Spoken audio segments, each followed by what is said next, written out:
Hi, in front of me I have Imilab W11L smartwatch, and I'm gonna show you how to change the language on this device. Before we start, if you want to change the language on your smartwatch, your watch needs to be paired with a phone via the GloryFit application. Once the devices are paired, we can continue and open the GloryFit application on our phone. After you open the application, you should see the home page. Now tap on the device icon, and now you should see the device page for your W11L smartwatch. On this page, scroll down, find the option called Universal Settings and tap on it. And here we have the option called Device Language. Select it, and now you should see the list of languages you can apply on your watch.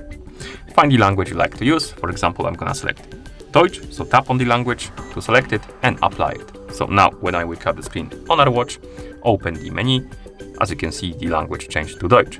Let's bring it back to English, and now it's back to English. Okay, and once you're done, you can close the application.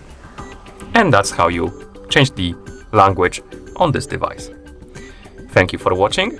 If you found this video helpful, please consider subscribing to our channel and leaving the like on the video.